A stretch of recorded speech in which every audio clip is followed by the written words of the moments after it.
I started riding motorbikes at the age of 4 because of my dad. He got me into it. We went on to do competitions, you know, when I was like 9 years old. And then I changed to Enduro at 17. And here we are now, you know, racing Enduro. My father was riding motorbikes also. He used to take us all the time, you know. He was like really enthusiastic, and he still rides now. He used to pick us up from school most nights, and we used to just go like an hour away from where I went to school, and we would just go riding in the mountains, and it was really good.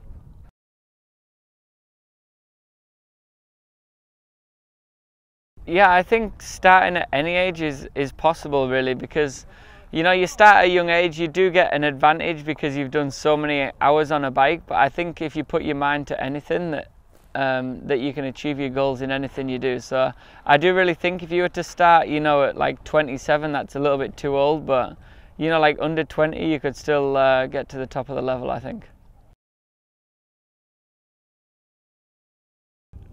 So my typical day will be like 45 minutes to an hour in the gym in the morning, and then I'll rest for like an hour or 2 hours. I'll go on my bike, depending. Sometimes we'll just do sprints, which will be like a 7-minute sprint, and we'll maybe do 10, go home, or we'll go and do like a 2-hour moto. It just depends what the schedule is for the day. And then we'll go home, eat some more food, rest, and then go to the gym. And I usually just go to the gym with my girlfriend, you know, try and take my mind off motorbiking as it is. And then, you know, after that second gym session, just go home, chill out, go and see some friends, go to bed. Early nights.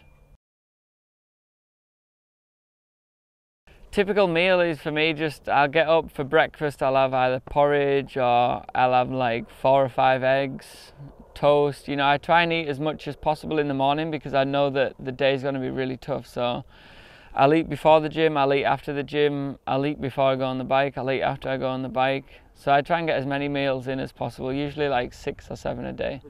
No, I'm definitely not a vegetarian. I do eat a lot of meat. Like I feel like if I haven't eaten meat, then it's not really a proper meal. 4-strokes have been in for a while, you know, like we've been on and off them for a while now. I've always raced the indoor championships on a 4-stroke and then raced the 2-stroke outdoors just to try and make it a little bit of a change. You know, I feel like if I was racing a 2-stroke all the time, I would get bored, or the same if I was racing a 4-stroke. So, and the same is like with the races, like a multi-lap race where you're going to do lap after lap after lap, it's better, I think personally, to ride a 4-stroke because it's a little bit easier on the body.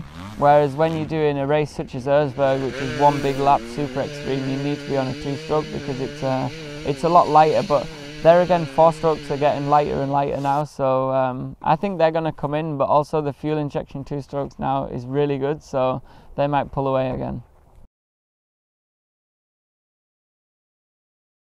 I watch like every rider, you know, everyone that I'm competing against. So I'll probably watch like the top 10 riders. I always watch them on Instagram and Facebook, and you know, because they're always posting videos of something they've just done, and usually it's something really good. So then you've got to try and learn and do exactly the same. So yeah, there's not just one rider, it's the same in like every sport. You know, motocross, I watch motocross, I watch Dakar, I watch everything, you know, because I think you can learn from every other sport. In hard-enduro now we have like rally, so you need to be good at navigating, you've got your motocross and you've got your trials. And I think the thing that I need to learn the most is what I actually train the most is trials.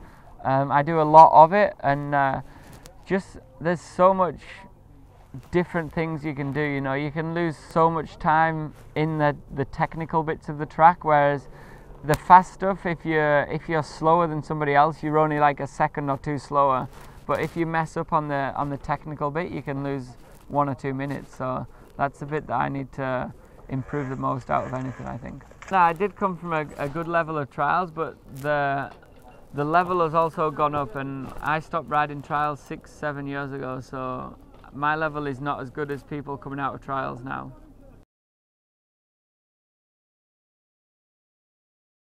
Yeah, sure I love to ride. You know, it's something I've always done, and I've worked for like 5 or 6 years when I was at home, so I know what it's like to work and I know what it's like to do this as a job. This is a lot harder than working for somebody else for sure, but it's way more fun, you know, it's more freedom, and it's something I love to do. I love to travel, and meeting new people for me is just amazing. So yeah, I love it so much. My hobby in my spare time at the moment, before, was playing golf, and that's been put on the back step for about a year now. Since, you know, my racing's taken over, I haven't played golf. I played it the other night for the first time in ages, and I do like golf, but racing's just every day at the moment. My tip for a hobby rider is just do the basics, you know, the clutch control and the brake control, the throttle control, because them things are what actually makes everything, you know. If you can do that good, then you can basically do everything else. And for somebody racing, the main thing is just to keep moving, you know. If you're going to lose 1 minute here, 1 minute there, adds up at the end of the day. So the main thing is just to lose 1 or 2 seconds, you know, getting something perfect, than losing 1 or 2 minutes when you crash. It's my first time here in Israel. I've only been here for like a day now, but we've had such a good day riding, and everyone's so enthusiastic, which makes it more fun. And the terrain here is probably one of the best in the world. You know, I've rode a lot of places, and this is so good, you know, because you've got the grass, you've got the dry stuff, you've got a bit of everything. So yeah, it's one of the best in the world.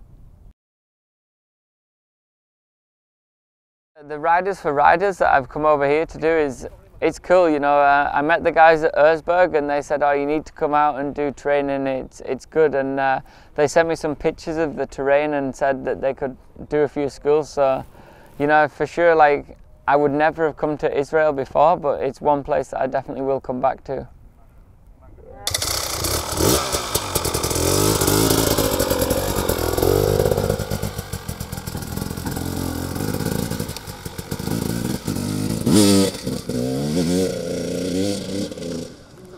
Okay.